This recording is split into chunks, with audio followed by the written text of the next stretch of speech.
Palmones sa Magandang Umaga Pilipinas.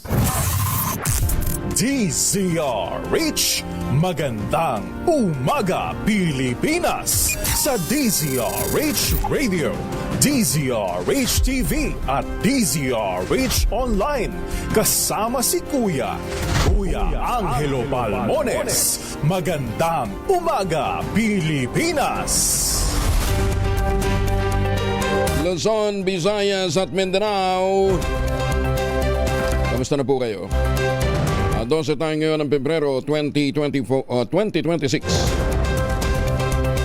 Sa ulo ng ating mga balita, China's envoy handang makipag-usap sa pamahalaan sa harap ng tumitinding world war kaugnay ng isyu ng West Philippine Sea. Online sabong tuloy pa rin ang operasyon. 2 gambling kingpins pinangalanan sa Senado.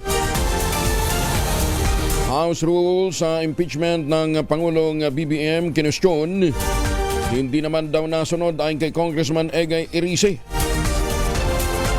Kontrobersyal na Rolls-Royce ng pamilya Diskaya nabili na. Atong ang at 5 kapwa akusado sa panibagong warrant of arrest. Kaugnay ng missing sa Bungeros. Hinahunting pa rin. Mayor Kerwin Espinosa nakalaya na matapos bawiin ng korte ang warrant of arrest sa kasong murder. 12,000. 12,000 ang naghihintay na premyo sa mahiwagang tunog. Bagong balita, bagong impormasyon. Kasama si Kuya Angelo Palmones. Magandang Umaga Pilipinas. Kasama pa rin natin ang buong radyo natin FM nationwide, ang ating mga action radio station sa Luzon, Visayas at Mindanao. 91.7 BNFM Radio sa Cebu at 94.3 FM sa Jensan. Magandang umaga sa mga taga Redlands, California, USA.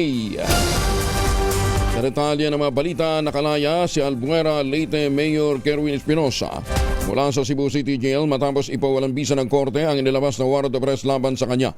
Ito matapos na mapag-alaman ng korte na wala itong jurisdiksyon sa kaso. Dahil hindi naman Cebu ang pinangyarihan ng krimen na kinasasangkutan umano ni Espinosa at ng kanyang kasamahan noong 2024 sa Baybay City, Leyte. Bukod kay Espinosa, nakalaya rin alinsunod sa utos ng korte ang 2 pa niyang kasamahan na nahaharap din sa kasong murder. Matatandang sumuko si Espinosa, kabilang 2 pang individual sa National Bureau of Investigation sa Central Visayas noong February 5 matapos maglamas ng warrant of arrest ang Regional Trial Court Branch 14 sa Cebu laban sa kanila. Ano yun, hindi na-review ng ni Judge bago nag-issue ng arrest warrant. Nirelieve sa pwesto ang 6 na miyembro ng Philippine Coast Guard at 8 tauhan ng Maritime Industry Authority o Marina sa Region 9 kasunod ng paglubog ng MV Trista Crescent 3 sa Basilan. Ayon kay Acting Transportation Secretary Giovanni Lopez, bukod sa sinibak sa pwesto, nahaharap din sa kasong administratibo ang mga naturang personnel.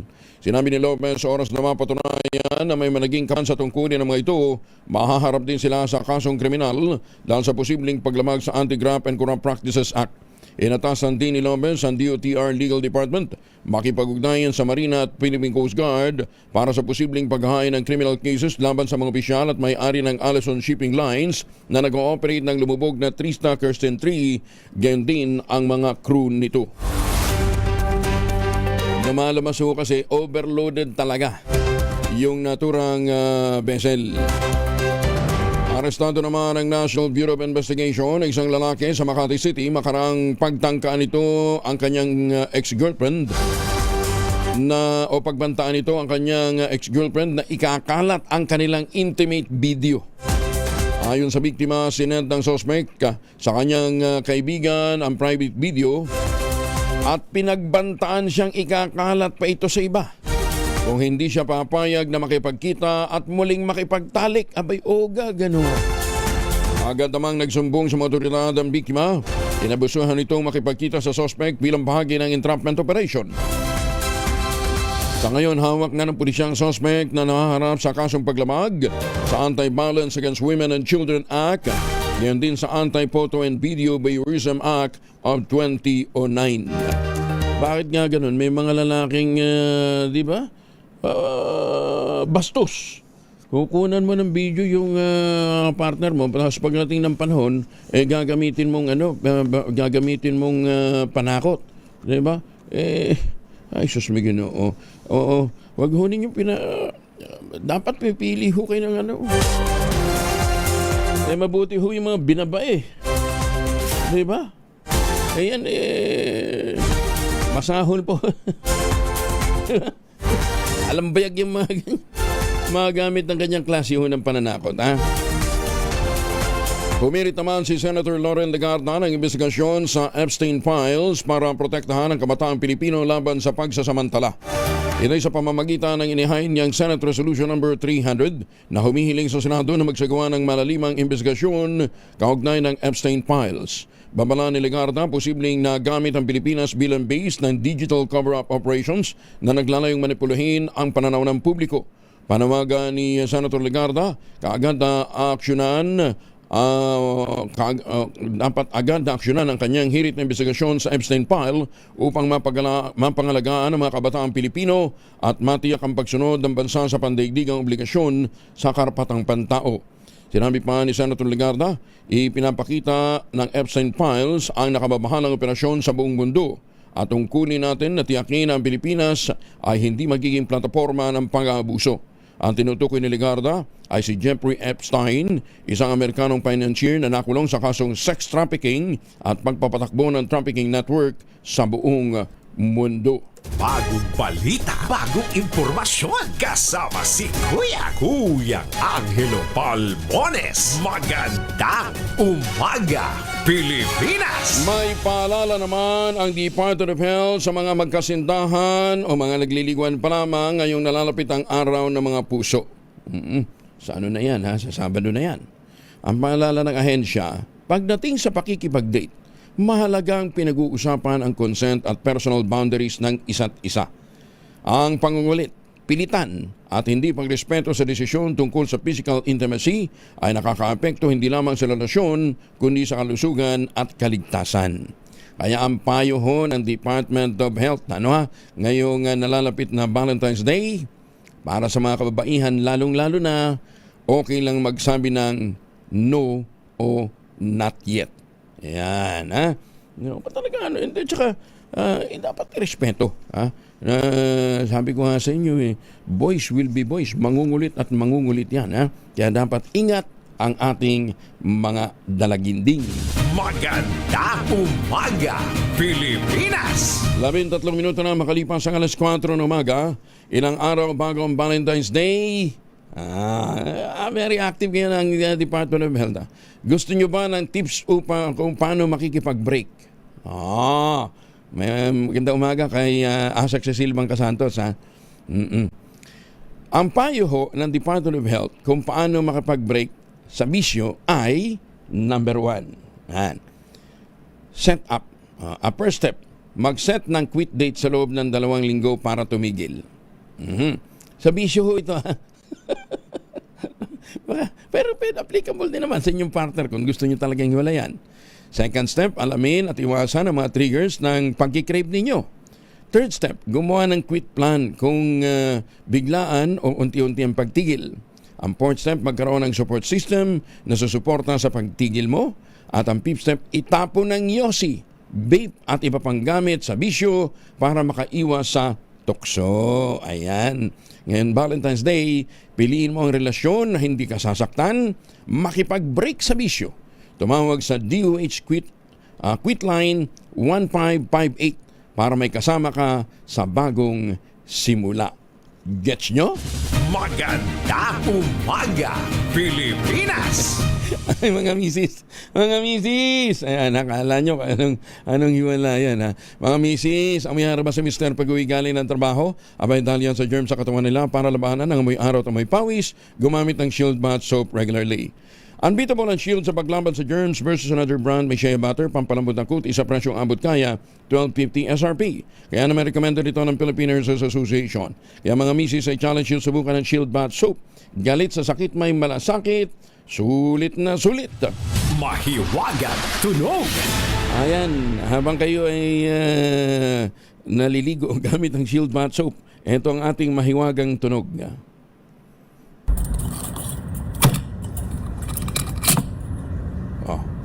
Ano yan? Ang clue natin ngayong araw na ito ay thermodynamics. Ang isang prinsipyo ng physics na ginamit dyan ay thermodynamics. Thermodynamics. Research nyo. 12,000 ang premyo. Pagkatapos gusto nyo, bibigay ko. Thermodynamics. Basta. Ang inyong mga sagot, ipapadala po ninyo sa 0919-282-6485. Sundin ang tamang format po ng pagte-text. Empty space, name slash, address slash, contact number slash, at ang inyong sagot. Isang beses lamang po maaaring mag-text sa ating text line gamit ang inyong mobile number. Yan ha. Basta, ang premyo niyan, 12,000. Pagka nadalo nyo yan ngayon, malaki-laking baon yan para sa inyong Valentine's Day. Maganda umaga, Pilipinas! Alubusin na natin, mamigay tayo pa rin ng pera. Tumutok sa DZRH at manalo ng instant 1,000 pesos sa Malakas promo kasama ang Pride Detergent. Malakasan ang makinig at manood sa DZRH!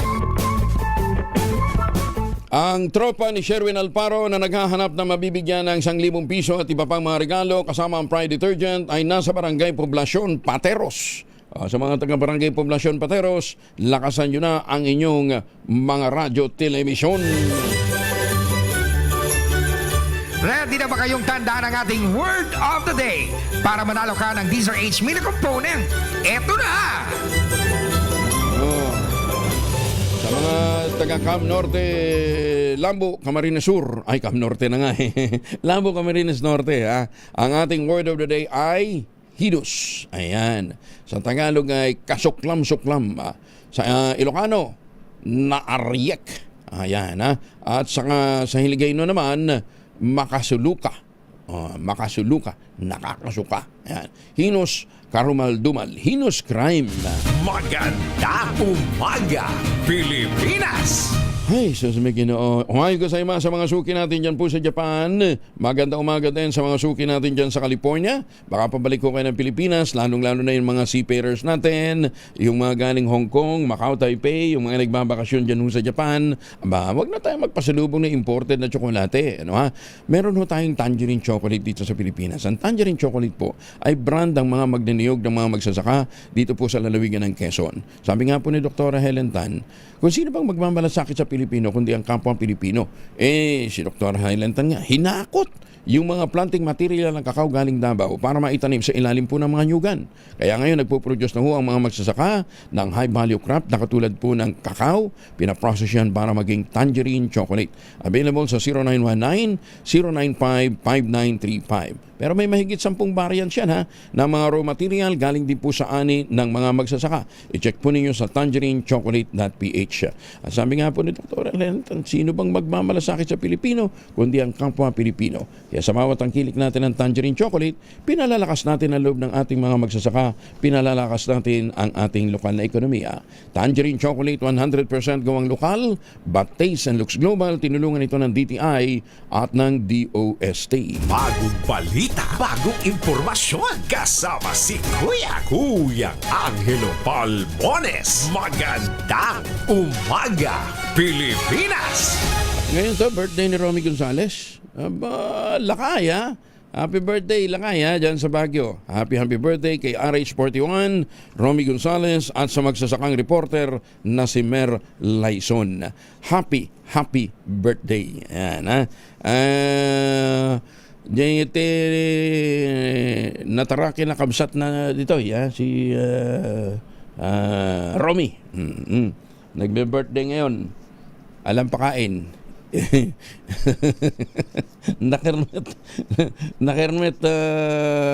Nakermet sila kay hindi naman kayo naman Mami, mag-alala, magpapadala yan. Baka akala nyo kunwari lang yan si Romy, hindi magpapadala pero magpapadala yan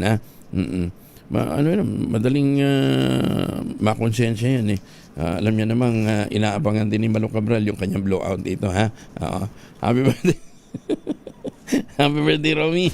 Maganda umaga, Pilipinas!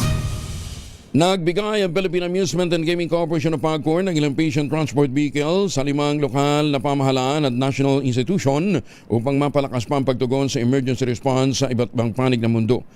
mundo. Ng Pilipinas lang naman. Huwag yun masyadong pinalalaki ang scope ng PAGCOR.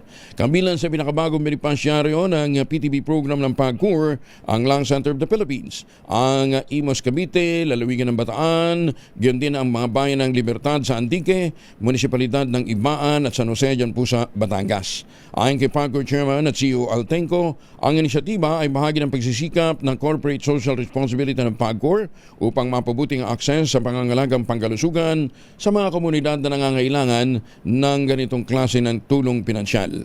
Sinabi ni Tenco na ang nasabing patient transport vehicle ay maaaring magsilbi bilang lifelines o makakapitan sa panahon ng medical emergencies. Layunin na niya ng nasabing programa na makatulong sa pagbuo ng mas lusog at mas matatag na mga komunidad. Ayan, ha? Kaya congratulations, PAGCOR. Maganda umaga, Pilipinas! Biniro ko na si Karomi, walay pa rin. Huwag ka nang umasa ko naman, nang magsabog ng pagkanakirmat ang langit. Bayong ang bitbit niya, bayong na ang circumference ilan? 3 metro? Hindi naman. Member Parliament Attorney Nagib Sinarimbo kinamdinang pagkamatay ng isang kindergarten student matapos tamaan ng ligaw na bala. Detalye na balita mula kay Jun Di Makutak, Aris 19. Assalamualaikum, Brother Jun. Alaikumasalam, Kuyang Angel. Biglang humandusay ang isang kindergarten student habang nasa loob ng kanilang classroom sa Damablas Elementary School, Datupiang, Maguindanao del Sur. Nabatid mula sa Datupiang Police Office na may nagaganap na armed conflict sa Barangay Ulandang na Balawag SJA Barm, katabing bayan lamang ng Datupiang, at tinamaan ng stray bullet ang bata.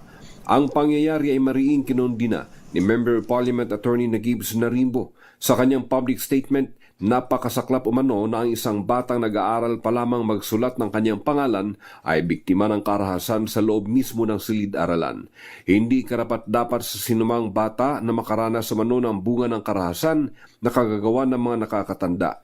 Ang bawat paaralan ay kinakailangang isang ligtas sa lugar for learning and growth, hindi lugar ng takot at pagdanak ng dugo, ayon pa kay MP Sinarimbo. Likas pa rin sa lugar ng Maguindanao ang mga awayan ng magkakalabang pamilya na nagbabarilan dahilan ng mga paglikas sa mga community, pagkakantala ng mga klase. Subalit sa insidenteng ito, kinabukasan naman ng bata ang pinutol ng mga irresponsable at sakim ng mga gun holder.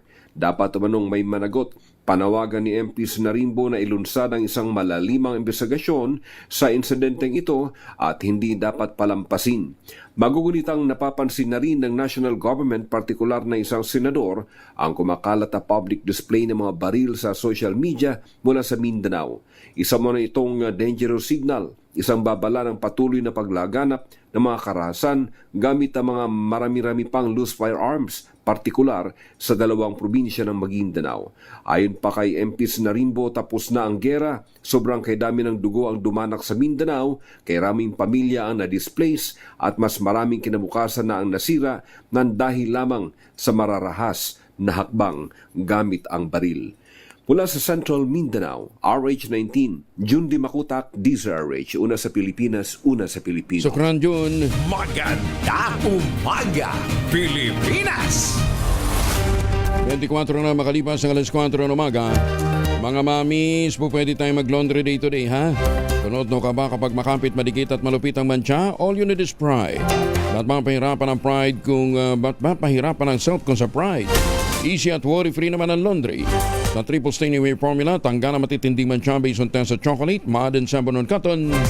Gawa po ito ng ACS.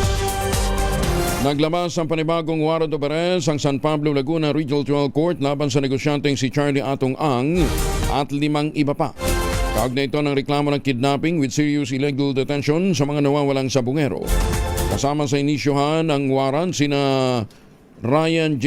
Urapa, Alfredo Uy Andes, Philip Almedilla, Joey Encarnacion at Aaron Ezra Kabilan. Wala namang inirekomendang piyansa para sa naturang mga kaso.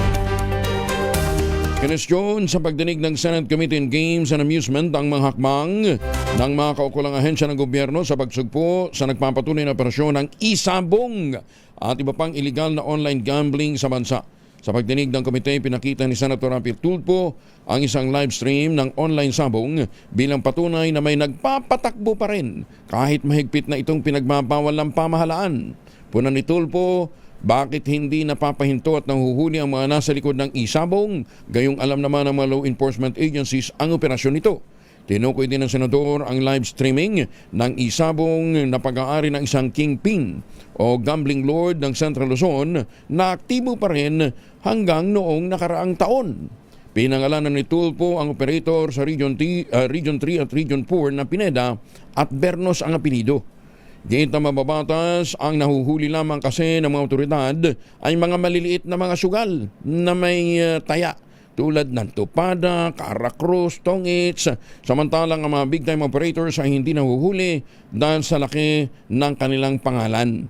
Dahil dito nananawagan ng senador sa PNP, sa Department of Information and Communications Technology at sa PAGCOR, agarang aksyonan ng nasabing patuloy na illegal na operasyon ng isabong. Pati na ho yung mga illegal na online gambling. Kala nyo naubos ang pogo? Hindi. Buhay na buhay pa rin ang maraming pogo operators. Magandang umaga, Pilipinas! Uy, si Heart Evangelista balik telebisyon na. Yan ang ibang balita sa atin ni Gorgie Rula. Gorgie, good morning. Nagbabalik telebisyon ngayon si Heart Evangelista pagkatapos siyang magpahinga ng matagal-tagal dahil sa nag-focus ito sa kanyang mga commitments sa Fashion Week sa Paris at sa ibang bansa. Ngayon ay magkakaroon ng Season 2 ang kanyang programang Heart World na mapapanood sa GMA7. Magsisimula ito sa March 7 na every Saturday ng gabi ito mapapanood. Ang sabi ni Heart, sobrang na-miss na raw niya ang umarte sa soap pero hindi lang talaga magtutugma sa kanyang schedule. Pero na-miss na raw niya ang dati niyang ginagawa na umaarte sa teleserye o sa pelikula. Sana raw ay may magawa siya ngayong taon. Sana nga raw ay makakabalik na siya. Pero sa ngayon ay ito munang Heart World na nasa season 2 na at isa sa pa-surprise niya rito ay ang partisipasyon ng kanyang mommy na si Mrs. Cecilia Ongpauco. Isa raw sa pag-uusapan nila ay kung bakit lagi raw kinokontra ng mommy na noon ang mga ex-boyfriend niya. Ang nakakaintriga lang ay hindi niya talaga nababanggit sa interviews ang asawang si Senator Chis Escudero. Ang sabi lang niya sa isang interview na gusto lang daw muna niyang mag-focus sa kanyang sarili. Hindi rin ganun kalinaw kung ano ang plano niya sa darating na Valentine's Day na kaarawan din niya. At hindi naman daw siya mahilig magpa-party pero may inihahanda raw ang kanyang team na konting salo-salo sa gaganapin lamang sa kanyang tahanan para sa kanyang kaarawan. Gorgie Rula po nag-uulat mula sa showbiz ng DZRH, una sa Pilipinas, una sa Pilipinas. Maraming salamat, Gorgie. Birthday pala. Ka-birthday niya rin si Chris Aquino. Tsaka si Attorney Reg. Attorney Reg, happy birthday. 14, February 14 ang birthday ni Attorney Reg. Kaya ni Val Gonzales, di ba? Kaya Valentine's yan eh. Valentin. Sige, kung kayo magbe-birthday, lagi din ho magbaon ng proteksyon laban sa mikrobyo. May dalawang formulation ng family alcohol na pwede nating baunin. Yung family 70% isopropyl alcohol, especially prepared for clinics, hospital, pharmacies, laboratories, pero okay na okay din po sa mga households. Very effective yan sa disinfection at sterilization. Ganyan ang bagsik ng family 70% isopropyl alcohol. Maghapon man natin gamitin, no problem. Hindi po manunuyo ang ating mga kamay dahil meron po itong moisturizer. Yun namang mabagong family rubbing compound improved alcohol. Ayan pa yung mabangong isopropyl alcohol na ginagamit po ng mga masaista, mga barbero, mga doktor, mga nurse, mga kabadrona for sponge bathing and other cleansing purposes. Family rubbing alcohol parang DCRH book na sa mahabang panahon, mabibili sa namang butik at convenience stores nationwide. Family rubbing alcohol hindi lang pampamilya, pang sports pa. Magandang umaga, Pilipinas! 29 makalipas ang alas 4 na umaga. DZRH number 1 Na naman! sa Metro Manila, pati rin sa Mega Manila. Araw-araw may chance ka manalo ng 1,000 pesos at may kasama pang special MX3 gift pack.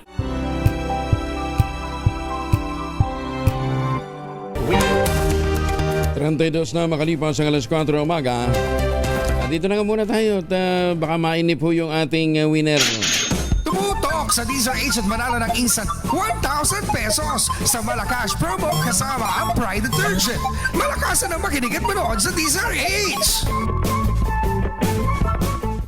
Huli na kagad, may huli na dyan sa may barangay Poblasyon Pateros kasama ang Pride Detergent, ang tropang Pogi. Ayan ha, kasama natin si Sherwin. Sherwin. Angelo, hindi ka maniniwala na dito pala sa Barangay Poblasyon at Barangay San Pedro, dito yan sa Taguig, hindi, Pateros pala to. Baka magkalisakan yung mayor. Pateros to ha. Kaya nag-originate yung isa sa mga pinakamatanda ng kakanin, yung inutak. Kasi ang alam ko sa Pateros, initik. Di ba kasi panay-itik dito? Yan. Inutak. Ay, delikado yun. Ano nilagay dyan? Utak? Hindi, ano yan, nakakanin niya na malagkit na puti, yung ilalim. Tapos yung ibabaw, parang burnt. Yung mga uso di ba? Burnt toast na na cake. Yun. Ito nag-originate yung inyong nanay. Magandang umaga. Pangalan niyo po?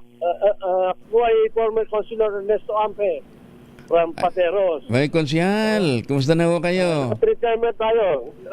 Parang Angelo. Tatawagin na natin pare. Opo, kumusta na kayo? Hindi kita pare. Konsi, kumusta ka na? Batang-bata si Konsi Hindi masyado. Ayan. Kasi tuwing dadating yung kapistahan ng Santa Marta dito sa Pateros, ang dinadayot talaga dito yung inutak ng nanay ninyo ng araw. Nanay ko ang nag-ano niya, nag-umpisa, nanay ko, saka yung aling ko, dalawa sila magkapatid eh. Yun ang nag-umpisa ng inutak. Dito ang unang lutuan ng inutak. Oo. Kami meron kaming itik meron kaming itik. Konsi, kailan kayo nag-mayor? Sino nag-mayor ng councilor? Sinong mayor noon? Mayor Endo Capco. Ayaw nga pala, si Mayor Capco. Endo Capco ang aking mayor. At nabati kita, Mayor. Ayan. Ay, kumusta naman si Mayor ngayon? Ako naging mayor. Ako'y napunta kay Mayor Medina. Napunta ako kay Mayor Ponce. Bakit? Itong mayor na pinagdaanan ko. Tagal nyo rin nag-konsihal, ha? Yan, Nag-return ako, pare, Angel. Angel. Nag-return ako. Ay, siya. Kumusta naman nga po? Tapos, afterwards, yun namang anak ko ang naging konsyal. Konsihal, ayan. Naging 4-termer na siya, 4-termer. Pagka magaling naglilingkod, talaga mamahalin ng bayan. Hindi nga kalimutan ng publiko yan. Ayan, oo. Siya, sige. Yan lang naman ang pinagmamalaki ko sa Pateros. Opo, oo. Mayaman ako, hindi sa pera, sa kaibigan. Teka, masarap ba yung Mayaman ako sa kaibigan. Masarap ba yung inutak na yan? Ay, sobra. Lalo kung teternuhan mo ng ice cream. Nako! Yung araw, ang tawag dyan, inutak at ice cream. Teternuhan mo, sayang hindi ka padadalang sana kita kung after fiesta dumating kayo, sigurado may pauwi ako na inutak. Hindi bali, importante. Tapos na yung fiesta. So maghintay ulit tayo ng isang taon. Next year taon. Ay, sige. Schedule permit. Bibigyan, papadalang kita. Ayan, sige, Konsi. Isang ulong inutak. Dalawang galong ice cream. Makita mo naman. Oo. Alam mo kung saan masarap yung partner yun? Sa ube, makapuno. Kita mo? Iba talaga. Ibang mga taga-Pateros. Believe ka talaga sa mga taga-Pateros. Anyway, pasensya na kayo. Binulabog kayo na maaga ni Sherwin. Mamimigay lang ng pera yan. Pinanghali pa nga ako ng dating. Pinanghali pa yan. Kasi kasi nakatunin palagi sa radyo. Ay, yung radyo nyo, Dennis Gorgeous, talaga namang paborito nyong istasyon ay. Ay, DCRS siyempre. Ayan. Sige. Matakot na servisyo niya yung radyo na yan. Ilan taon na yan? Ay, oo. Ilan taon na yung radyo yan? Yan ba yung nabili nyo nung panahon ni MacArthur? Hindi pa, Boy Scout pala. Mahilig ka sa DJR. Kahit panahon ni MacArthur. Yan doon, nagbabroadcast sa Kuya Angel. Eto, meron ka 1,000 pesos, Corsi. Pare, salamat. Alang naman po. Ayan. Ang aming munisipyo. Ayan. Inutak na to. Tignan mo, pawit pa. Sige. Pawit pa yung munisipyo ng araw. Inutak na to. Joke. At pag nakuha nyo ating word of the day, yung inyong radyo na panahon pa ni MacArthur ay magpapahinga na yan. Dahil meron na kayong magiging bagong medium component. Ano po ang ating word of the day? Ay, maraming salamat ha. Bago ang lahat. Maraming salamat. Pagdating nyo rito. Ang word of the day ay genius. Kita mo. Talaga. Iba. Genius crime. Iba si Mayor. Kung ano, matinding ano yun. Ibig sabihin no, matindi. Ayan, tignan mo talagang nakatune-in, talaga nakikinig sa DZRH. Dahil dyan meron kayong medium component, pati ng Astron appliances, alagang Astron, alagang maasahan, available sa inyong mga suki appliance store nationwide. Alagang Astron, alagaan ka! Tignan mo, may matakit sa'yo. At syempre, meron ka din gift basket mula yan sa ACS at sa DZRH, ang ating Medya Noche basket dahil malapit ang Chinese New Year.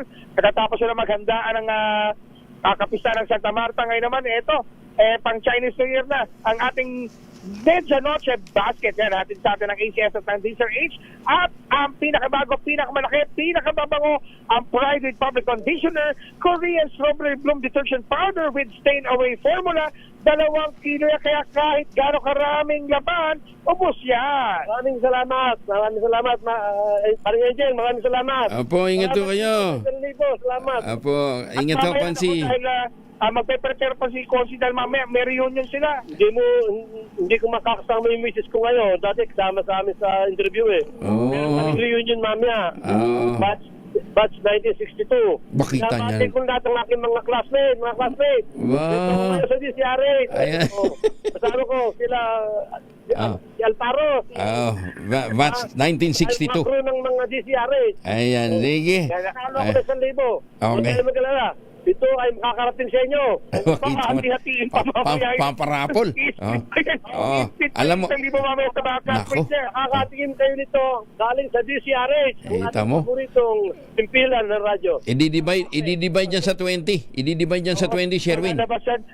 Kuya dyan nagsi-50. Kasi pararapol mamaya.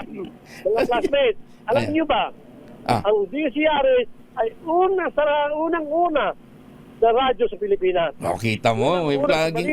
Unang-una sa serbisyo. Publiko. Konsi! Tune in na kayo sa DCRH at marami kayong kapupulutan. Ayan. Lalo kay paring Angelo Palmones. Maraming alam yan. Sige. Alaman niya. Marami tayong alam na mga chismis. sikreto. Tuturuan ka pa rin magtanim ng kawayan. Si Kuya Angel. Kung kayo tuturuan kayo niyan. Sige. Okay na. Maraming salamat. Sherwin, okay na. Baka saan pa mapunta ang kwento ni Konsi? Baka sabi. Kasama yung mga start ko sa Bigyon Liko. Ay, di sa akin galing yun Konsi galing yun. At syempre, sa mga naisumanap na 1,000 pesos, gusto agad nagising talaga yung diwa ko. Sa mga naisumanap na 1,000 pesos laging tumutong sa DZRH, baka na susunod natin winner sa DZRH Malacash promo kasama ang Pride Detergent. Aris number 6, Sherwin Bada Alfaro DZRH, una sa Pilipinas, una sa Pilipino. Tutok lang, tutok na sa DZRH Radio, DZRH Facebook, DZRH YouTube, at DZRH TV. Baka ikaw na ang susunod na winner sa DZRH Malacash promo.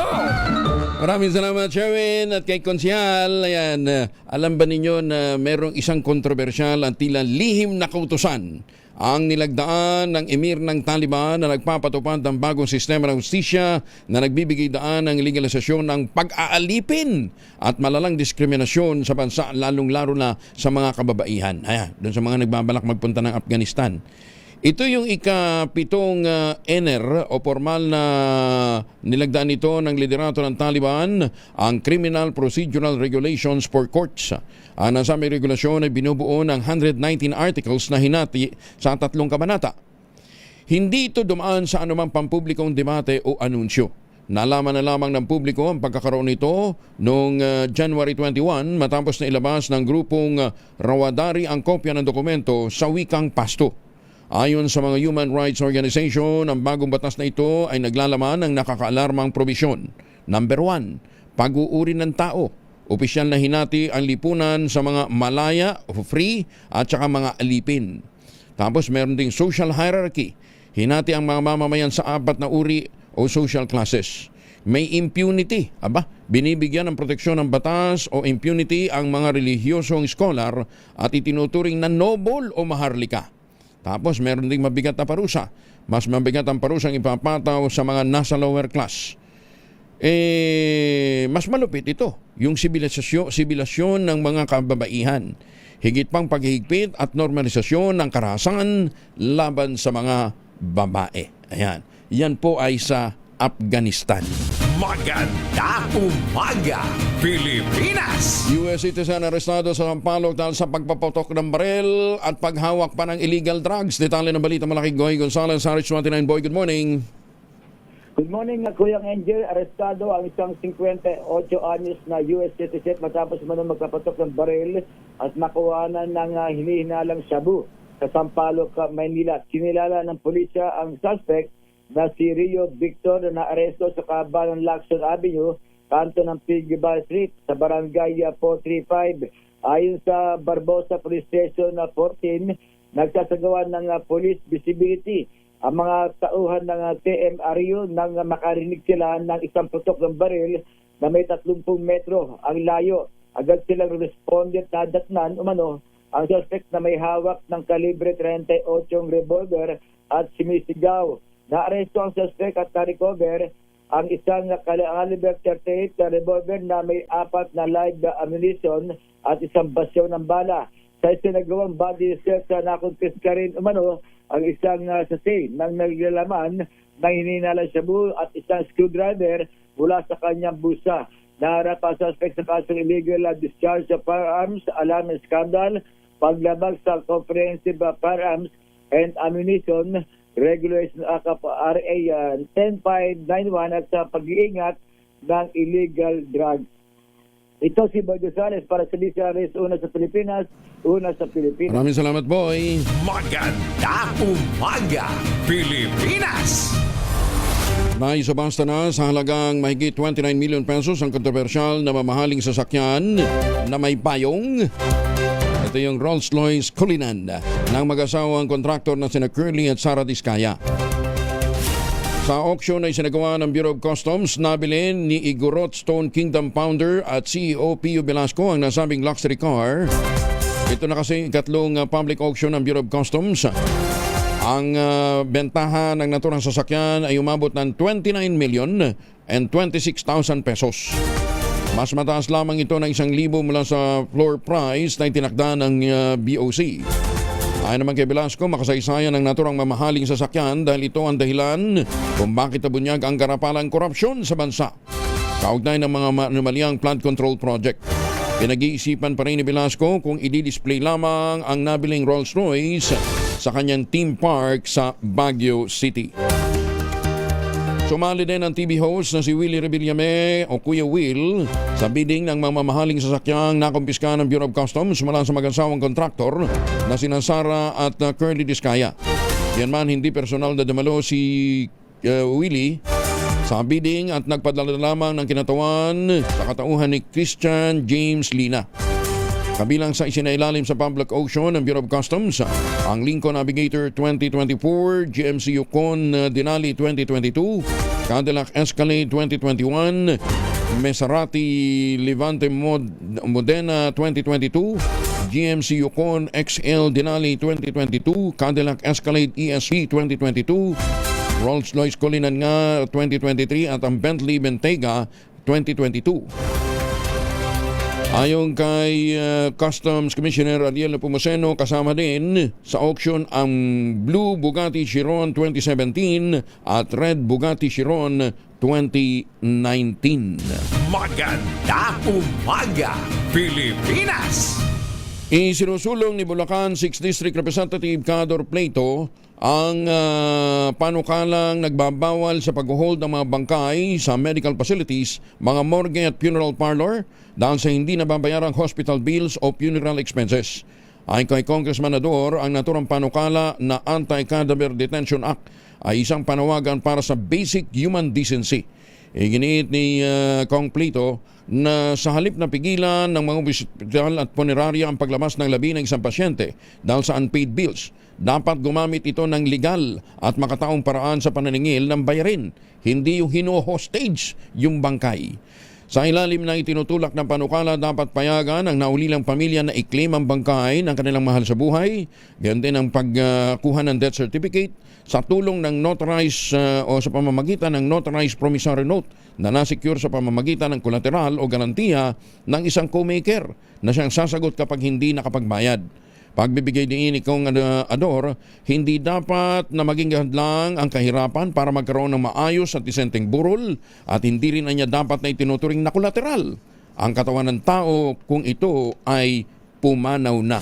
Maganda umaga, Pilipinas! Street-level individual drug suspect sa Rosales, Pangasinan, timbog sa bypass operation. Detalye ng balita mula kay Freddy Pajardo, Aris 38. Masantos siya kabasan at siyang sa ating mga kababayan dyan sa Pangasinan, Freddy. Masantos siya kabusan ko yung Angel. Arestado ang isang street-level individual drug suspect sa bayan ng Rosales sa ikinasang bypass operation ng kapulisan. Batay sa ulat ni Rosales Chief of Police Major Noel Kabakungan, nagsagawa ng operasyon ng kanyang mga tauhan sa Drug Enforcement Unit matapos makipag-ugnayan sa PDEA Region 1 gamit ang mark money ng isa sa mga pulis na nagkunyaring buyer na kabili sa suspect ng 8 plastic sachet na naglalaman na hinihinalang shabu na tumitimbang ng 7.5 grams at may street drug price na 51,000 pesos, kaya agad itong inaresto. Nasamsam sa suspect ang mark money at kanyang cellphone at tricycle na ginagamit niya sa illegal niyang gawain. Nasa kustodiya ngayon ng Rosales Police Station ang akusado na naharap sa kaso ng paglabag sa Republic Act 9165, Comprehensive Dangerous Drug Act of 2002. Mula sa Action Radio Pangasinan, ito si Freddy Fajardo, Aristartit nag-uulat para sa DCRH, una sa Pilipinas, una sa Pilipinas. Maraming salamat, Freddy. BOC Davao, winasak naman ang 235 million pesos na laga ng illegal na sigarilyo. Detalye na balita mula kay June Soter mula sa Action Radio Davao. Maimbutag mo, June.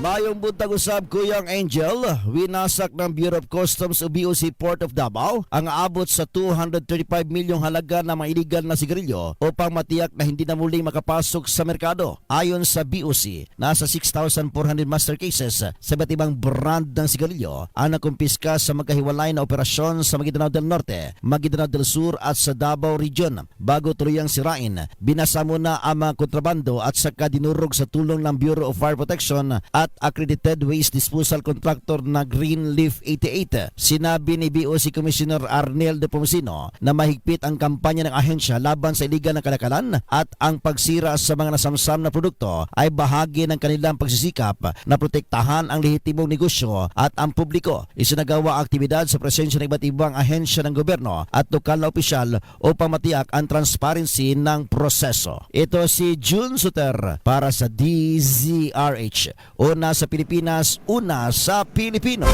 Daghang salamat, John Soter, sa pagpapatuloy ng pamahalaan sa pagpapatupad ng mga kagyat na serbisyo publiko. Narito naman yung mga magagandang balita ngayong araw na ito, ha? Para sa 4,000 na mga bagong silid-aralan, mula plano tungo konkretong aksyon ng administrasyon ng Pangulong BBM sa pagpapalakas ng edukasyon. 4,000 bagong silid-aralan ang agad na itatayo para sa mas ligtas at maayos na kinabukasan ng kabataan. Para naman sa DepEd LGU partnership at laban sa mga ghost projects, tinitiyak ko ng pamahalaan na tapos na ang panahon ng ghost projects at substandard ng mga silid-aralan. Sa ilalim ng DepEd LGU partnership, malinaw ang pananagutan at direktang accountability ng mga lokal na opisyal sa kanilang komunidad. Samantala, pinagtibay din ng administrasyon ng pundasyon ng enerhiya para sa bansa upang siguraduhin ang tuloy-tuloy na supply ng kuryente. Malaki ang papel ng CBK Hydroelectric Power Plant na naglalayong balanse ng supply at demand, lalong-lalo na sa oras na mataas ang konsumo.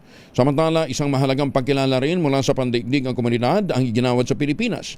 Pinatunayan ng pagiging miyembro ng World Health Council of Champions ang matatag na paninindigan ng Pilipinas laban sa karahasan sa mga kabataan. Maganda umaga, Pilipinas! 52 na makalipas ang alas 4 ng umaga.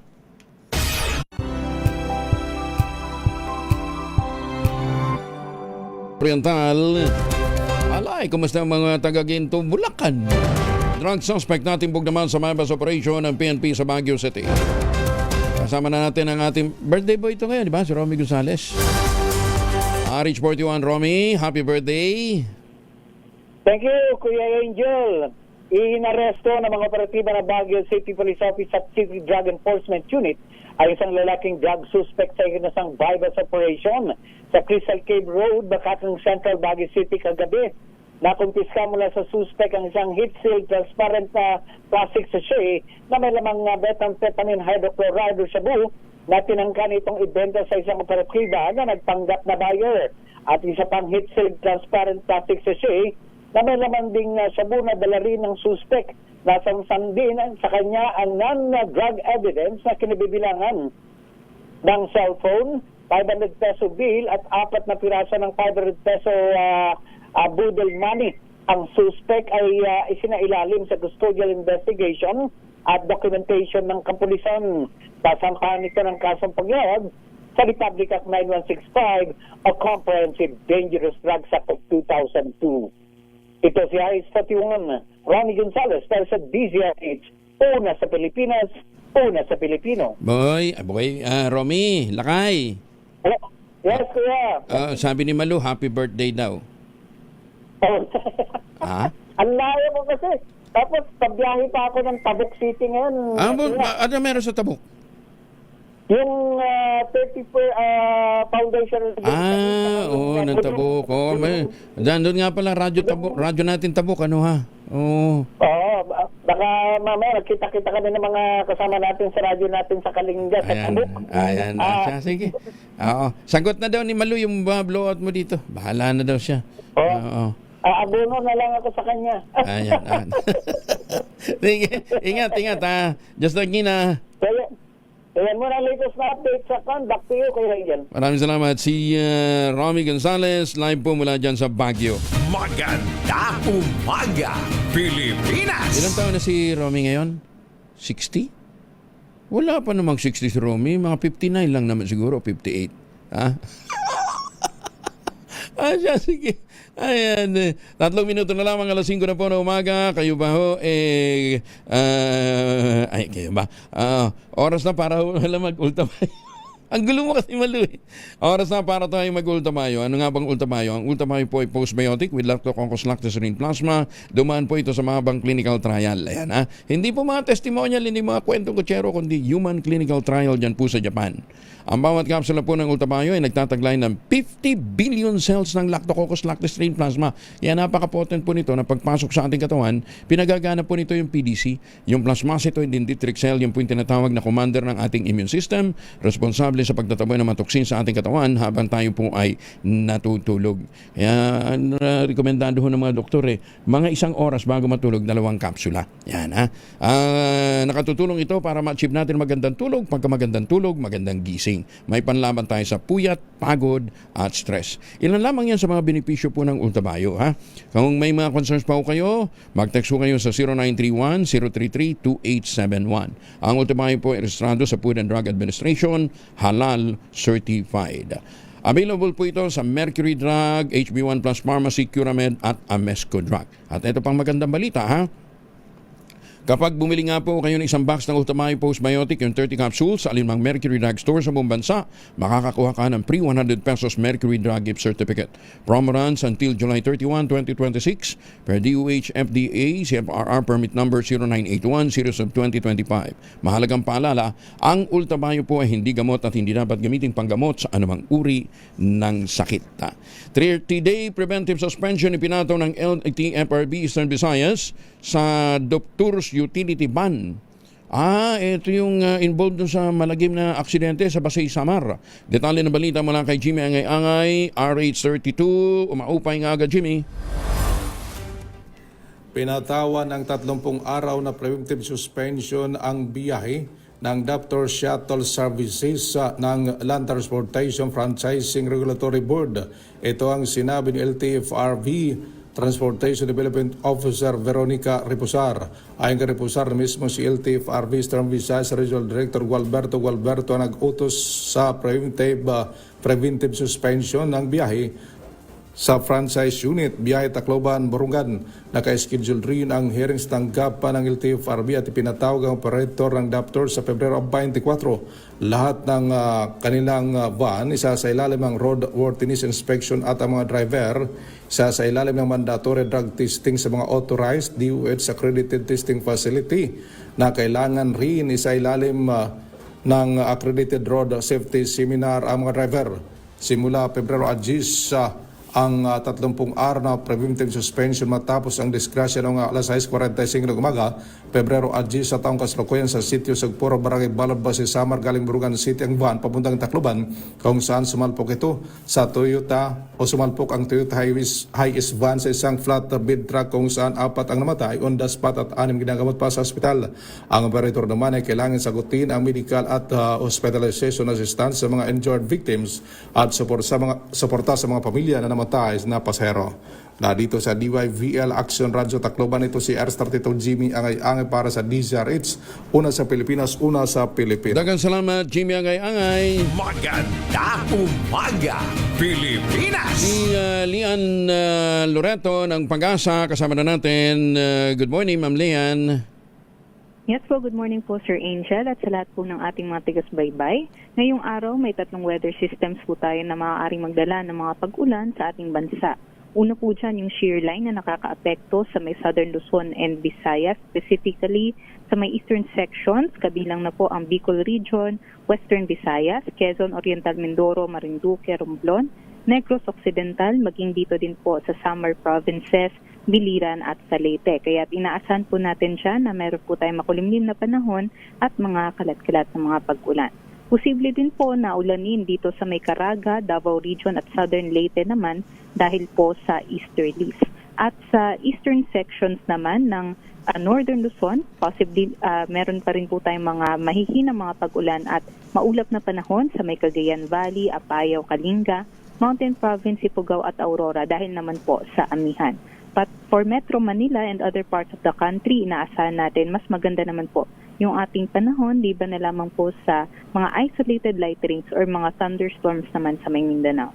At sa ngayon, wala naman po tayong nakataas na gale warning kahit malaya naman po makakapagdayag yung ating mga kababayan. Yan lamang po ang latest mula dito sa Pag-asa Weather Forecasting Center.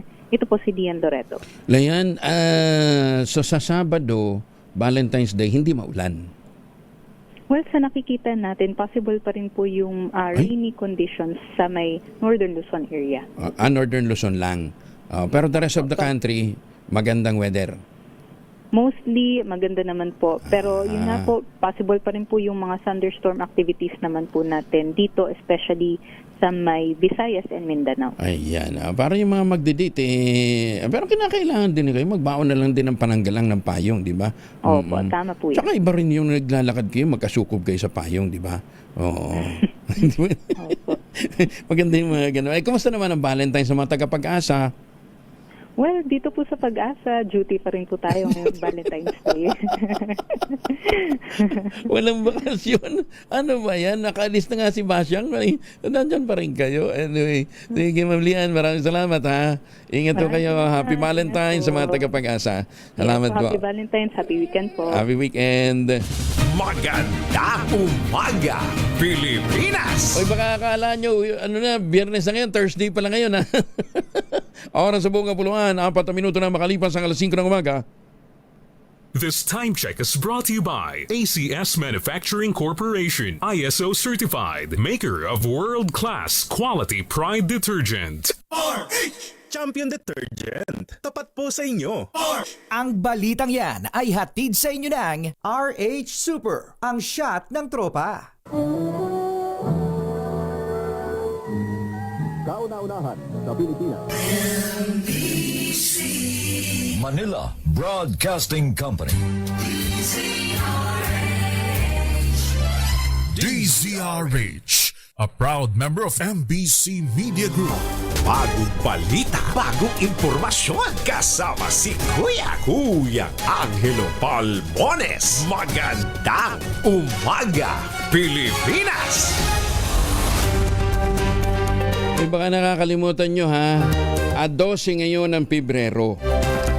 May 2 araw pa kayo para makapag-isip pa kung anong ibibigay nyong regalo sa inyong mga mahal sa buhay sa February 14. Negosyo lang yan eh. Balik tayo sa mga balita. Mas maraming Pilipino ang kontento sa performance ni Vice President B. Sara Duterte at Senate President Tito Soto III kaysa kay Pangulong Bongbong Marcos Jr. Batay sa 2024 quarter survey ng social weather stations, 54% ang respondent ang nagsasabing satisfied sila sa trabaho ni VP Inday Sara. Mas mataas sa nakaraang survey na 52% lamang.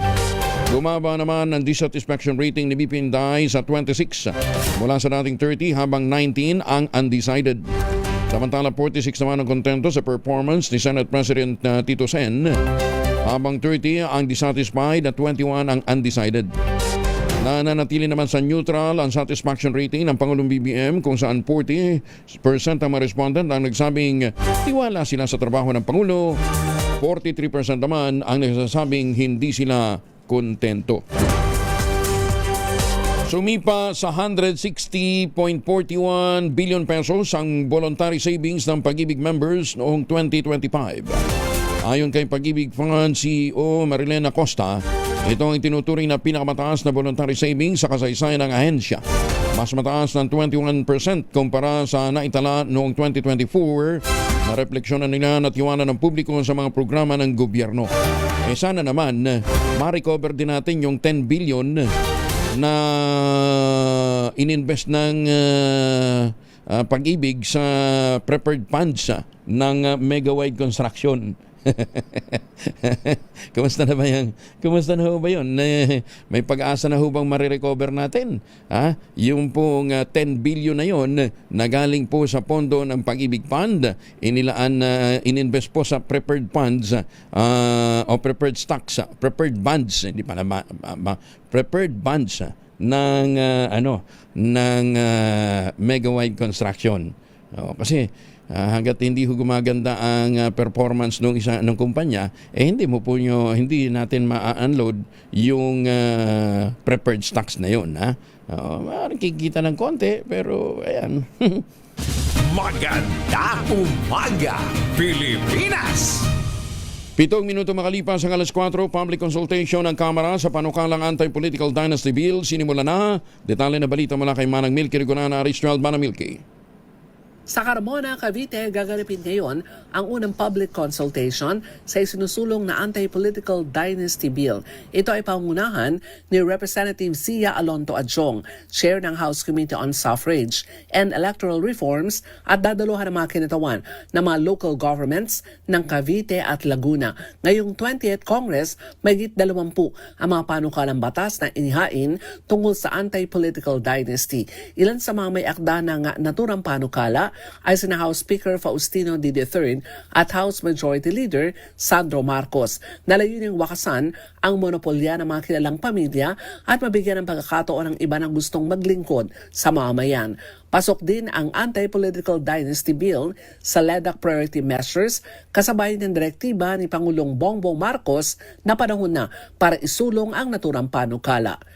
Ako si Milky Rigonana, nagulat para sa DZRH, una sa Pilipinas, una sa Pilipinas. Maraming salamat, Manang Milky. 4 na wanted person na aresto naman sa one-day operation sa Bataan. Detalye na balita mula kay Danny Comilang, RH37. Danny, good morning. Arestado ang 4 na wanted person sa loob lamang ng isang araw sa magkakahiwalay na manhunt operation na isinagawa ng Bataan Police Provincial Office nitong February 10, 2026 sa pamumuno ni Colonel Marte Salvadora, Provincial Director. Sa Balanga City, Bataan, nadakip ang isang wanted person sa kasong estapa sa Barangay Kupang Proper. Sa Morong, isang wanted person ang naaresto sa Barangay Binaritan dahil sa paglabag sa Section 5 RA 9165. Sa bayan ng Samal nasa kote ang most wanted person sa kasong lascivious conduct sa lalawigan. Samantala, sa Orani nadakip ang isang wanted person sa Barangay Balot dahil sa paglabag sa Section 12 RA 9165. Pinaigting ng Bataan PNP ang patuloy nitong dedikasyon sa pagpapatupad ng batas at paghahatid ng katarungan alinsunod sa advokasya ng PNP at ng Pro-Trade. Dani Kumilang, RH37, DCRH, una sa Pilipinas, una sa Pilipino. Maraming salamat, Dani. May pakayungan sa ating masuki dyan po naman sa Pampanga. Pick-up at three-wheeler na sasakyan, may kargang semento, nagbanggaan sa Magsaysay, Bubon, Northern Samar. Detalye ng balita mula kay Jane Galit Bantayan, Aris 34, Jane, may buntag. Nagtamo na malabang sugat ang driver ng three wheels nang makasalpukan nito ang isang pick-up. Naganap ang salpukan sa National Highway ng Barangay Magsaysay, Bayan ng Bubon, Northern Samar kahapon. Ayon sa ulat ng PNP Bubon, nasa magkasalubong na direksyon ang dalawang sasakyan. Ang pick-up na isang Mitsubishi Strada ay mula Katarman ang ruta. Samantala, ang three wheels naman na mayroong karga ng mga semento ay patungo naman sa Katarman ang ruta. Ayon sa mga nakasaksi, pagdating doon sa lugar ay nagpagiwang-giwang ang nasabing three wheels dahil posibleng dahilan daw dahil sa kargado ito ng semento. Lumihis ito sa linya dahilan ng nasabing salpukan sa paparating na pick-up. Sugatan ang driver ng three wheels na agad na isinugod sa ospital.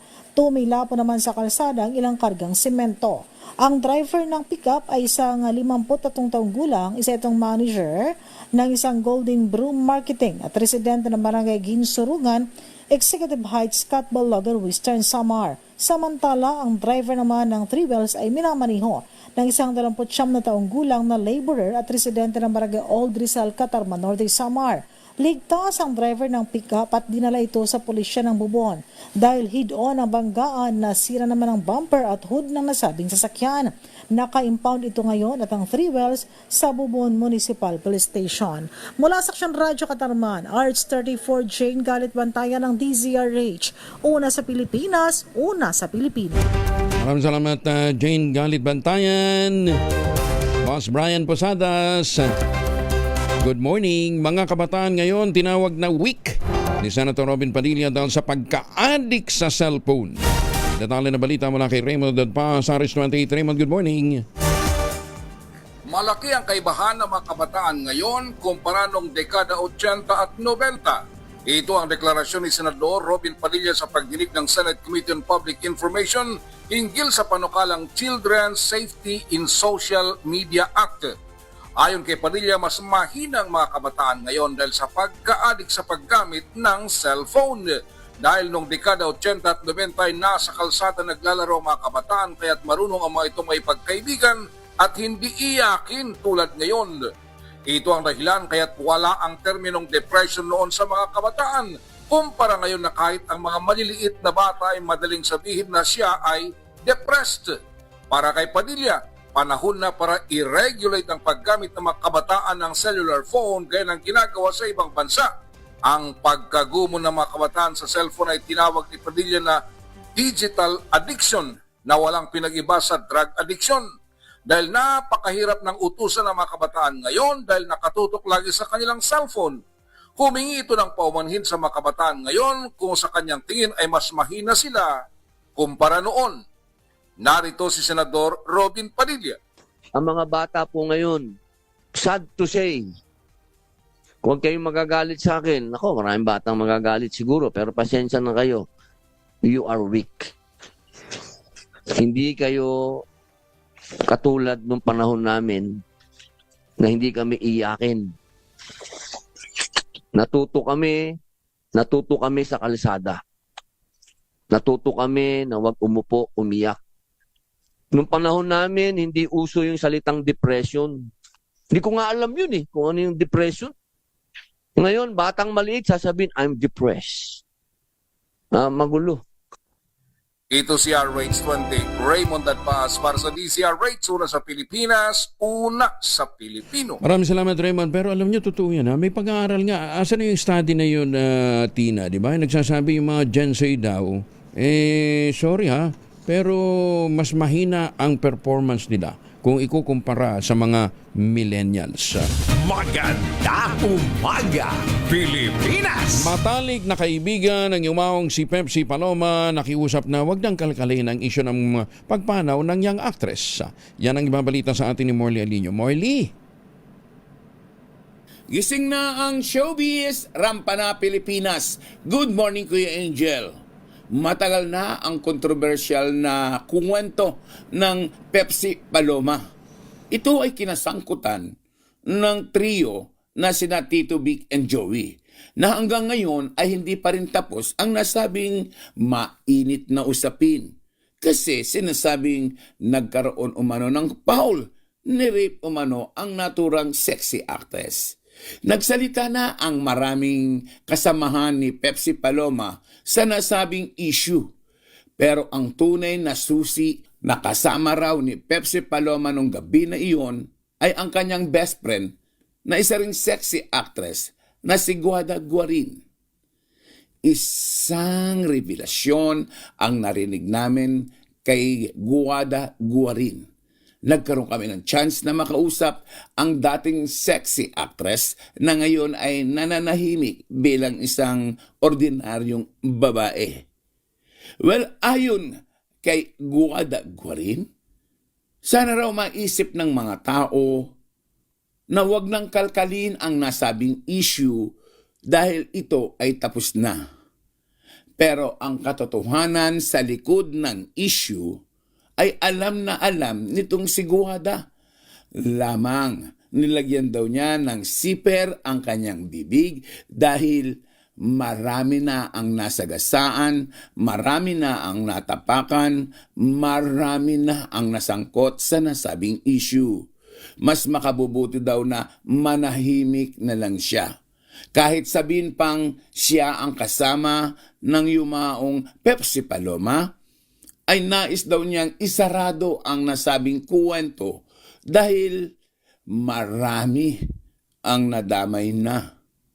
Pero may sundot ang naturang dating sexy actress. Kung ano man yon, kanya na lang daw yon. Basta't alam niya kung ano ang katotohanan sa nasabing issue. Yan ang ating DZRH Showbiz Status News. Ako po ang inyong RH47, Morley Alinio para sa DZRH. Una sa Pilipinas, una sa Pilipino. Babu. Maraming salamat, Morley. Akala ko, ayon sa ating bubuit. Akala ko ba gusto niyong bigyan ng closure? Magandang umaga, Pilipinas! Ay, mamaya pag-uusapan natin ha, yung panghihina ng tuhod. Aba, syempre pagka mahina ang tuhod, wala nang pandate si partner, ano ha? At naapektuhan nito hindi lamang po yung date, kundi ang samahan ng pamilya. Standby lang kayo ha. Paano palakasin ang tuhod? Ha? Alamin natin ang sikreto ni Brian Posadas. 17 na makalipas ang alas 5 ng umaga. DZRH number 1 Na naman! sa Metro Pilipinas. Alam ko na ngayon ang secret of youth ni Brian. Ginawa niya rin kaya yun nung bata pa siya. Happy birthday muna kay Brother IT Dean, Attorney Abraham Abe Espejo. Dating Dean ng New Era College of Law. Pinamati siya ni Yusek Charles Kalima, General James Brillantes at General Romeo Berra. Sir Brian, good morning. How are you today? Good morning, Kong Angel, at good morning sa mga tagapakinig at nanonood sa atin sa Magandang Umaga, Pilipinas. Parang alam ko na ang secret of youth mo, bata. Kaya pala ang kinis. Ha? Kaya wala ang kinis ng skin mo. Bakit? Di sabi ng doktor kanina, ano yun? Yung unang dalaw na ano, ipinangihilawan. Ay, mali ho. Fake news yun ha. Fake news yun. Fake news yun. Teka muna, bago natin pag-usapan yung panghina ng tuhod, Cancer Awareness Month ngayong February, anong nakahanay? Yan. Kung Angel, merong upcoming na Philippine National Cancer Summit. Gagawin yan sa Crown Crown Hotel, no, dito sa may Ortigas. So basically, during the Cancer Summit, nagsasama-sama yung iba-ibang grupo, no? Kasama dito yung mga doktor, kasama yung mga pasyente, at ibang allied health professionals. Pinag-uusapan paano natin mas mai-improve ang ang paggamot ng cancer at pag-manage ng cancer sa Pilipinas, at also yung mga yung looking forward nila how they would recover and have a quality life. So merong Philippine National Cancer Summit, paparating siya ng February 19 and 20. And usually ini-stream din yan, no? Labas din yan sa Facebook page ng Philippine College of Surgeons. Lumalabas din siya. Alam mo, nakakalungkot. Yung kaibigan namin, dati kong kasama sa kabilang network, bata-bata, si Joanna Obrique Ramano, kamamatay lang. Stage 4 cancer. Buo. Bata pa yun. Pabata na dadali ng cancer. Maraming nagkaka-cancer talaga ngayon. Multiple factors, no? Kasama na dyan yung stress, kasama na dyan yung lifestyle natin, kasama yung food that we eat, no? So napakadaming multiple factors. Plus, akong Angel lang isa sa din dyan, no? Mas maganda rin kasi yung detection. Mas mabilis yung diagnosis, kaya talagang nade-detect na cancer yung cause ng death. Dati hindi parang bigla na lang namatay, pero actually cancer pala yon before, no? So ngayon, nade-diagnose kasi siya, kaya parang yung numbers mas tumataas. But we don't discount the fact na talagang yung lifestyle natin, alam naman natin kung Angel, mas iba yung buhay ngayon, iba yung quality ng pagkain, iba yung quality ng hangin, no? So yan, lahat yan, nagko-compound yan, kaya tumataas yung cancer cases. At sa Pilipinas, tumataas talaga, ang dami. Globally din naman, no? Yan yung isa sa mga tinitignan nila dahil ang dami talaga, no? My mom died of cancer, right? Wow. Ang sabi nila, pagka ang isang kamag-anak mo namatay sa cancer, predisposed ka na. May predisposition ka. Mas mataas yung risk mo pagka may kamag-anak ka na nagka-cancer, no? So that's the reason why.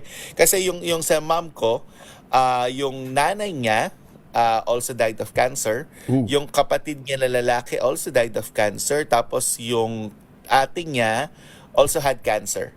So, nasa family, lahat sila usually nasa colon, ovary, ganyan. No? So, dun sa area na yon. So, that's the reason why nung nalaman din ng mga doctors ko yon, no? Every year, meron akong colonoscopy para ma-detect early. Kasi, usually naman, ang colon cancer, nag-start yan with a polyp. So, hanggat polyp pa, kaya siyang tanggalin. So, early detection is really important. Tapos, annual din yung ultrasound para makita kung meron siyang signs, no, na possible. There are even higher mas advanced na tests sa ibang bansa na tina-check yung mismong mga genes. Yan, yung predisposed. Pero yung balitang may colon cancer ng Pangulong BBM, fake news daw yun, sabi ng Malacanang, hindi daw totoo yun. Diverticulitis yun. So iba talaga ang diverticulitis with colon cancer. So marami naman nagkaka-diverticulitis. Depende lang pag nagkaroon ng pamamaga. Na-detect din sa akin na nagkakaroon ako ng diverticulitis from time to time. It's the flap sa loob ng colon. So hindi siya mahirap, hindi siya delikado. Pero may monitoring ka. Kasi pagka napabayaan, of course, there will always be risk. Okay, 18 di ba ang National Awareness Week ng bahagi ng pagdiriwang ng National Awareness Month ng cancer. Baka next week. Pero February 19, 20 yung Cancer Summit. Cancer Summit. Bigyan mo kami ng makakausap next week, early next week para ma-feature din natin. Tapos, pero ang Ultabio, adjunct treatment pa rin, di ba? For cancer? Binibigay siya ng mga oncologists din for immunity. So, di ba yan naman talaga ang main strength ni Ultabio to strengthen your immunity. So, activate your immune cells para kalabanin niya. The main problem of cancer patients as well, especially those undergoing chemotherapy, ang madalas na bumabagsak dyan when they go chemotherapy and when they have cancer mismo, no, bumabagsak yung immune system. So what the oncologists usually would do, they give them Ultabio to strengthen their immune system para para hindi sila tablan ng iba pang sakit basta-basta. Mas malakas yung panlaban nila, mas better yung strength nila. And alam naman natin, usually Ultabio also helps in deep quality sleep. Your body needs rest. So nakakatulong siya. That's why nilalagay, sinasama ng mga ibang doctors para siguraduhin na mas mabilis yung recovery or ma-prevent yung potential infection kapag ka nagkakaroon ng chemotherapy or pag nagkaka-cancer. Okay. So nakakatulong naman siya. Okay, dito na tayo sa sa usapin natin yung paghina ng tuhod. Alam mo yun, Valentine's na eh. Valentine's, mahina. Pagka mahina ang tuhod, hindi na makapag-perform, hindi makapag-perform sa shopping. Ayan, correct. Hindi na makakapaglakad sa shopping at saka sa mga date, Anyway, so anong pangunahing cause ng paghina ng tuhod? Okay. Ang primary cause ng paghina ng tuhod, usually naman yan kumbaga, as you age, there's degradation of your muscles. Normal na nagkakaroon ng degradation yung muscles. So habang nagde-degrade yung muscle mo, of course, humihina yung lakas niya, yung lakas ng muscle natin to support our body weight. Aside from the fact na ang isa pa dyan, aside from your muscle, it's also your cartilage sa mga joints natin. So yung cartilage sa joints natin, para siyang meron siya ditong parang meron siyang harang, Yung cartilage dyan, habang tumatagal yan, numinipis yan. Pag numipis yan, Kong Angel, nagdidikit yan buto sa buto, kumakayod yan, sumasakit yan. Kaya meron tinatawag na early and mild. So, ibig sabihin, medyo manipis na. Kaya nararamdaman mo na yan na parang kumakayod, sumasakit, ang hirap gumala. So, I remember that, Kong Angel, last year, I had mild osteoarthritis.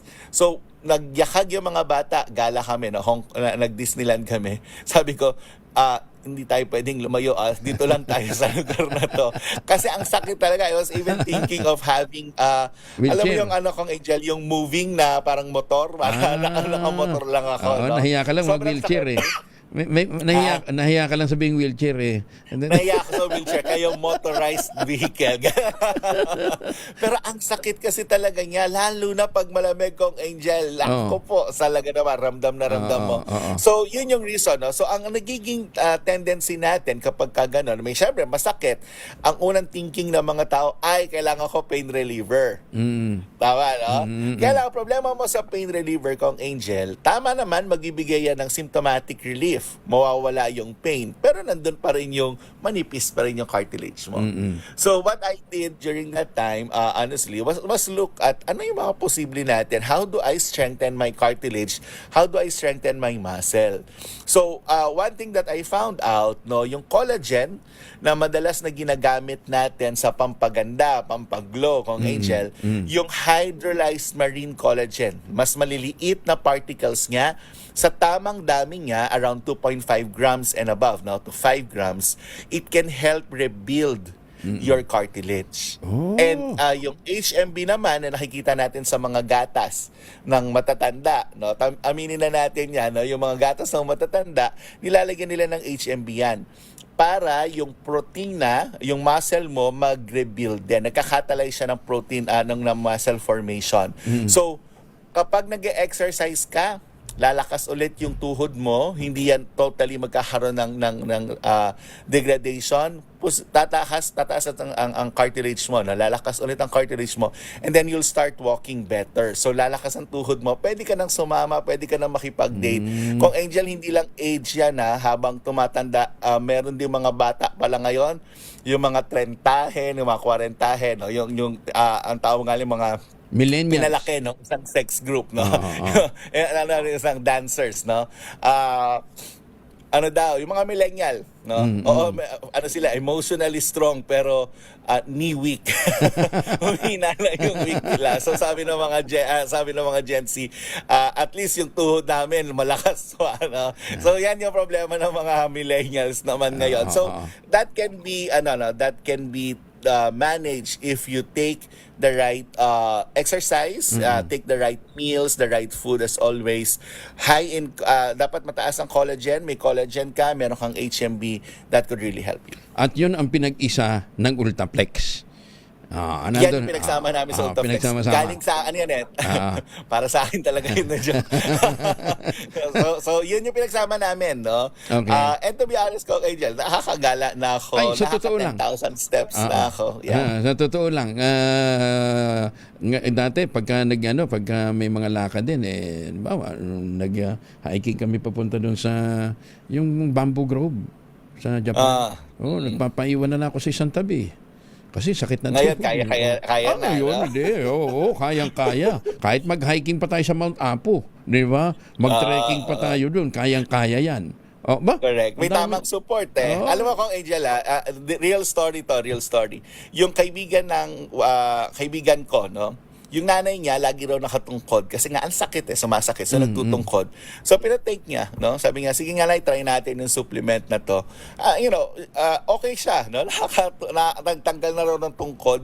So, tuwa siya. May bago na siyang kape. Kasi kape siya. Galis na siya ng tungkod kasi mas strong na yung muscle niya. That's the same story dun sa isang mga nasa 40 na kaibigan ko rin. Sabi nga, Sir Brian, ang sakit lagi ng tuhod ko. Sabi niya, ang tagal ko nang nagpe-pain reliever. Sabi ko, mag-change ka ng kape. No? Try mo tong kape na to. Ayun, tuwan-tuwa. Noong nakaraan, magkasama kami. Sabi niya, grabe, nakakalakad na ulit ako. So, yun, mapapalakas yung tuhod. So, syempre, hindi ka mahihiya ngayon makipag-date. Ang hirap naman na makikipag-date ka tapos umaaray-aray ka. Gusto mo maglakad ng partner mo. Lalo na kung Angel, kung medyo bata-bata. No? Yung, pero kung nililigawan mo. Pero kung pupuntahan nyo shopping, okay na masakit tuhod. Para may dahilan. Masakit tuhod ka, dito lang ako. Sige ka lang. Ayan. Baka may mga katanungan pa ho kayo tungkol sa Ultraflex. Text ho kayo doon sa numero binibigay natin ha. 09 ano nga yun? Yan. 0931 033-2871. Ayan ha. May mga medical experts tayo nakastambay dyan. Sasagutin din kayo ni Sir Brian ng inyong pong mga katanungan. In the meantime, Sir Brian, thank you for joining us. Happy Valentine's. Maraming salamat. Enjoy your Valentine's. Si Brian Posadas mula po sa Theoxis Health Ventures. Maganda umaga, Pilipinas! 17 alkalde ng Metro Manila pinulong naman ni Executive Secretary Recto kaugnay ng Local Government Support Fund. Detalye na balita mula kay RH14 Let Narciso Let. Good morning. Ipinatawag ni Executive Secretary Ralph Recto sa isang pulong sa Malacanang ang 17 alkalde ng Metro Manila. Ito'y para tiyakin ang maayos na paggamit ng pondo para sa mga lokal na pamahalaan. Tinalakay sa meeting ang implementasyon ng 2026 Local Government Support Fund na may pinakamalaking alokasyon sa kasaysayan para sa mga LGU. Inilatag rin ang mga prioridad ng pambansa at lokal na pamahalaan para masigurong tumutugon ang mga proyekto sa aktual na pangailangan ng bawat lungsod. Kabilang sa mga uunahin ang infrastruktura at mga serbisyong panlipunan na may agarang pakinabang sa komunidad. Ayon kay Recto, ipinapakita dito ang layunin ni Pangulong Ferdinand Marcos Jr. na maihatid ang benepisyo ng pag-unlad hanggang sa bawat barangay, bayan at lungsod. Binigyang diin din ng kalihim na dapat episyente at transparent ang paggamit ng pondo para maiwasan ng aksaya at matiyak na direktang napakikinabangan ng mga tao. Nagbahayag naman ng suporta ang mga alkalde sa development agenda ng administrasyon at nagpasalamat sa mas malaking pondong inilaan sa kanilang mga nasasakupan. Ito si Let Narciso para sa DZRH. Una sa Pilipinas, una sa Pilipino. Thank you, Let. Maganda umaga, Pilipinas! Sa mga may lakad, huwag kalimutan magbaon ng proteksyon laban sa mikrobyo. May dalawang formulation ng family alcohol na pwede nating pagbilian. Yung family 70% isopropyl alcohol, especially prepared for clinics, hospital, pharmacies, laboratories, pero okay na okay din po sa mga households. Very effective yan sa disinfection at sterilization. Ganyan na bagsik ng family 70% isopropyl alcohol. Maghapon man natin gamitin, no problem. Hindi po manunuyo ang inyong mga kamay, meron po itong moisturizer. Yun namang mabangong family wrapping compound improved alcoholone. Ayun po yung mabangong isopropyl alcohol na ginagamit po ng mga masahista, mga barbero, mga doktor, mga nurse, mga komadrona for sponge bathing and other cleansing purposes. Family wrapping alcohol parang DZRH book na sa mahabang panahon. Mabibili sa namang butik at convenience stores nationwide. Family wrapping alcohol hindi lang pampamilya, pang sports pa. Maganda umaga, Pilipinas! 5:41 na ng umaga. Ang oras na yan ay hatid sa Pilipinas! Agoy, 2 days na lamang magba-Valentine's Day na. Wala pa kayong pangregalo? I strongly recommend tangerine chocolate. Ayan. Sa tulong po ni Dr. Helen Tan, yung po mga planting material ng kakao galing Davao, hinakot po yan para maitanim sa ilalim po ng manyugan. Kaya ngayon nagpo-produce na ho sila ng dekalidad na kakao beans, pinoprocess para maging tangerine chocolate. Available sa 0919-095-5935. Sabi nga po ni Dr. Helen Tan, sino bang magmamalasakit sa Pilipino kundi ang kapwa Pilipino? Kaya sa bawat tangkilik natin ng tangerine chocolate, pinalalakas natin ang loob ng ating mga magsasaka. Pinalalakas natin ang ating lokal na ekonomiya. Tangerine chocolate, may mahigit 10 variants dyan. Yan ang mga raw material. Galing din po sa ani ng mga magsasaka. I-check po ninyo ayun, tangerinechocolate.ph. Tangerine chocolate, 100% gawang lokal but taste and looks global dahil tinulungan ito ng DTI at ng DOST. Tangerine chocolate, sabi po ni Dr. Helen Tan, 100% gawang Pinoy. Maganda umaga, Pilipinas! Isang 10-wheeler truck ang bumangga sa poste ng kuryente sa Ortigas Extension sa Pasig. Anyari na. Edniel Paro sa RH52. Kuya Miguel, sugatan ng driver nitong 10-wheeler truck makaraang bumangga sa poste ng kuryente sa westbound na Ortigas Extension. Sakop ito ng Barangay Rosario sa lungsod ng Pasig. Ayon sa Pasig Traffic Bureau, pauwi sa Rizal itong driver mula sa transaksyon o deliver ng karga nitong asfalto nang mawala ng preno ang kanyang minamaneho. Sa pag-asang makahanap ng lugar ng pagbabanggaan, itinawid nitong driver itong truck sa kabilang lane hanggang sa salpukin na nga itong poste malapit sa isang gasolinahan. Alas 3 pa, Kuya Angel, ang daling araw nangyari itong aksidente pero nakabalaw pa rin itong sakyan. Pasado alas 5 na, patuloy pa rin kinukumpuni ng Meralco itong sira sa kanilang mga pasilidad. Samantala, dinala naman sa paggamutan nitong suspect na nagtamo ng sugat sa kamay at uminda ng pananakit ng kanyang likuran. Ako sa Daniel Parrosa, nag-uulat para sa DZRH. Una sa Pilipinas, una sa Pilipino. Maraming salamat, Daniel. Pilipinas, Japan, nagsanib puwersa naman para mapabilis ang renewable energy development ng bansa. Detalye mula kay Giselle Ricaport, RH15. Giselle, good morning. Good morning, Kuyang Angel. Sanib puwersa ang Pilipinas at Japan para sa paspasang renewable energy development ng bansa kabilang yung pagbalanse sa decarbonation habang inaabante ang praktikal at future-ready na energy solution sa ilalim ng Asia Zero Emission Community o yung tinatawag na ASEC. Ginawa ng dalawang bansa ang commitment sa pulong ni na Energy Secretary Sharon Garin at ASEC Ambassador Yamada Takiyo at Japanese Ambassador to the Philippines Endo Kazuya. Pinag-usapan din ng mga opisyal ang kolaborasyon sa mga pangunahing teknolohiya kagaya ng LNG, nuclear energy at small modular reactors. Gayon din yung 2025 Energy Partnership Memorandum of Cooperation sa pagitan ng DOE at Japan Ministry of Economy, Trade and Industry o NETI. Sa ilalim ng partnership, susuportahan ng Japan ang Pilipinas sa pagpupondo, teknolohiya at technical expertise para mapabilis ang renewable energy development, ma-modernize ang power grid at hydrogen initiative. Ang pagkikipagtulungan sa ilalim ng joint crediting mechanism ay higit pa raw na magpapalawak ng mga proyekto para sa low carbon at titiyak na magbubunga ang kolaborasyon ng Pilipinas at Japan na mga konkretong benepisyo para sa mga komunidad. Ito si Giselle Ricaport para sa DZRH, una sa Pilipinas, una sa Pilipino. Maraming salamat, Giselle. Inalampag ng Marilag Senior Citizens Association ang National Commission of Senior Citizens para sa agarang pagtugon sa hindi makatuwirang pagkaantala ng pamamahagi ng 10,000 peso cash gift sa mga nakatatandang umabot na ng kanilang milestone birthday. Sa isang liham na ipinadala kay NCSC Chairperson Merceditas Gutierrez, ipinahayag ng MSCA President na si Benjamin Rosario. Maraming miyembro ang kanilang samahan na hindi pa rin nakatatanggap ng benepisyo sa kabila ng maagang pagsusumite ng kumpletong dokumento. Binigyan din ng grupo na binubuo ng mahigit 1,200 na mga miyembro ang mabagal na proseso ay libag sa Republic Act No. 11982 o Expanded Centenarian Act of 2024. Sa ilalim kasi ng nasabing batas sa mga senior citizen na umabot na sa edad na 80, 85, 90 at 95 dapat makatanggap ng 10,000 hanggang 100,000 naman para sa mga centenarians. Mariing tinututulan ng MSCA ang sistema ng National Commission for Senior Citizen na mass payout o sabay-sabay daw na pagbibigay na nagresulta naman ng matagal na paghihintay. Ayon sa grupo, ang benepisyo ay dapat ibinibigay sa mismong araw o agad-agad pagkatapos ng kaarawan ng senior. Alam naman kung kailan nyo pa, baka mamaya hindi nyo naabutan yan.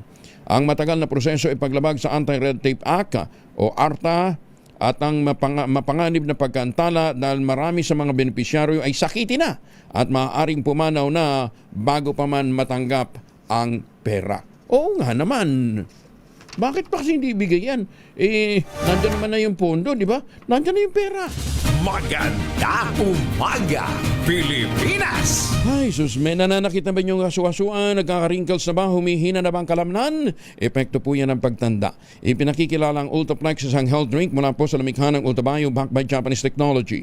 Ang Ultraplex ay may HCG complex, hydrolyzed marine collagen para sa skin at joints, HMB pampalakas ng muscles, glucosa green para sa ginhawa ng kasu-kasuan. Available in coffee with stevia at powder drink mix. Kayang bawin ang galaw, sigla at ganda kahit nagkakaedad na with proper diet and exercise. Hanapin po ang Ultraplex sa Shopee, Lazada o ultabio.shop.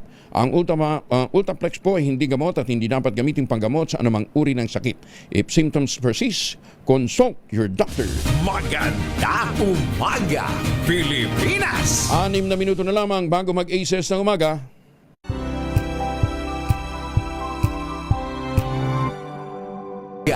Pilipinas!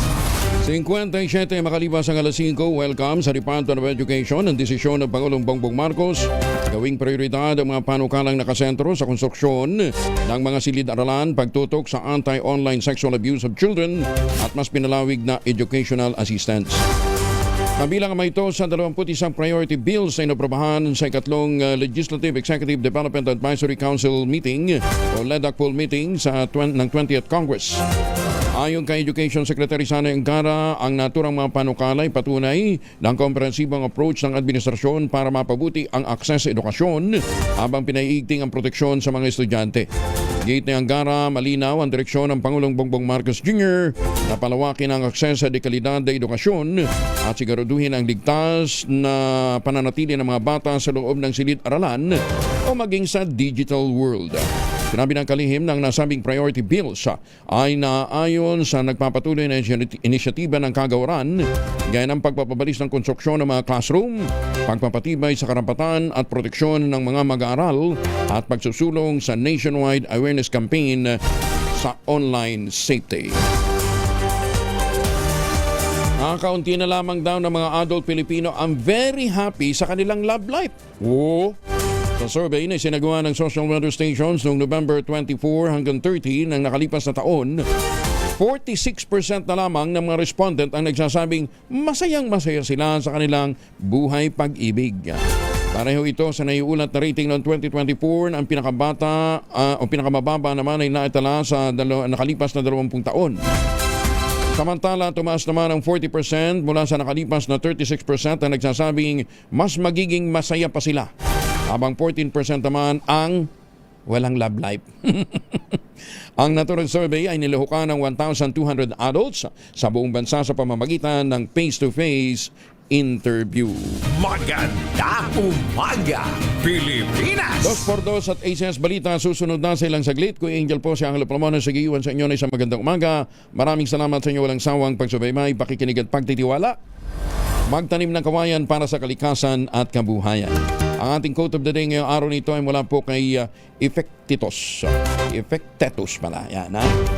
Ang sabi niya, the trials you face will introduce you to your strength. Yan. Yung mga paghamon na yan, lalong-lalo na sa buhay pag-ibig, ay pagsukat na pag i-introduce sa inyo sa inyong kalakasan. 2x2 in just a while. Oras sa buong kapuluan, ACS na umaga. Maganda umaga, Pilipinas!